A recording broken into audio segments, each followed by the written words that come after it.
The thing is that the battles seniors face today, they're not seniors issues, they're family issues. And those of us who value seniors and treasure them as a part of our family, we feel a sense of duty.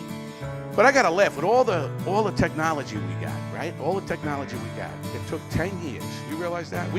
They could see your license plate from outer space, but we couldn't find Bin Laden for 10 years. This guy's like 8 foot tall with a turban. We couldn't find him.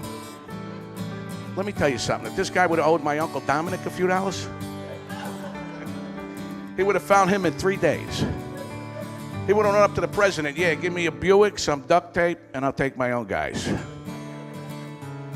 My friends, we've sort of getting caught up in this rhetoric of hope and change and this concept that, well, everything's going to be perfect and it's going to be provided for us.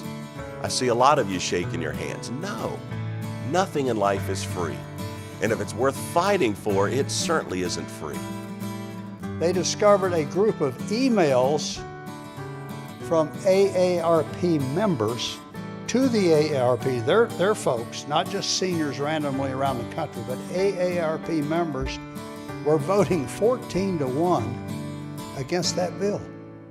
14-1. I got to ask, we were up in Ohio when this bill passed through, back in June, and I was asked on a show, well, why would they do it? And I said, well, only thing I can think of is for the almighty dollar.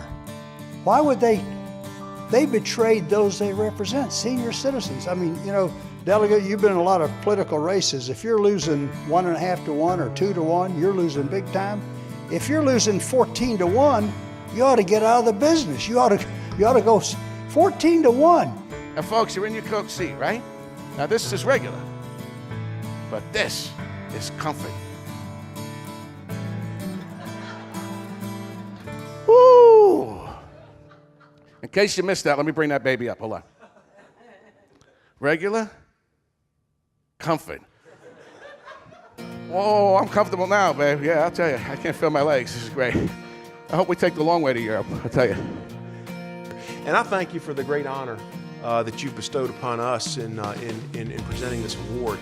But more important than that, more important than recognition of individual legislators, which is so important, but more important, I think, is the fact that this group and the group that you all support and are a part of is out there telling the truth about what's going on in Washington, and telling the truth about who is really looking out for those who have paid in to the Medicare and Social Security systems, telling the truth about the fact that what politicians for the last 10, 20, 30, 40, 50 years have been doing in Washington is pigging out at the trough, making promises that they can't keep, and then going back to their constituents and telling them everything is okay. When you take $716 billion out of a program that we old folks have paid into all of our lives, and you to finance a brand new program, that's wrong. And look, don't think I make this up. The president said 3 years ago, and we've got the exact quote, he said, when it comes to Medicare, we'll not take a single dollar out of it, not a dollar, not one single dollar, now or ever. And he kept repeating it. Well, he was honest in a dishonest sort of way. He didn't take a dollar. He took 716 billions of it. The tragedy is that we all know Washington is now in the grips of those who value seniors for their votes and little else. We know this, right? Things that your generation has sacrificed for, and your dreams of leaving a better future for your children and grandchildren are now in serious jeopardy. But we're here today, and we're traveling all across the country for 6 weeks to let you know that we're not going to let that happen, and we need your help to make sure it doesn't happen. Are you with me? So we will not give up until we have repealed it. I got to tell you, folks, it's a real honor and a pleasure to be here. We've been going all over the country, Florida, on up through. We'll be in Virginia, Northern Virginia tomorrow, and then we're going into Pennsylvania. We're going to take our bus, by the way, downtown, where we're going to send a message on Capitol Hill to all these signatures. And it's not just these issues, it's the overspending that goes on. Seniors know how to balance their budget.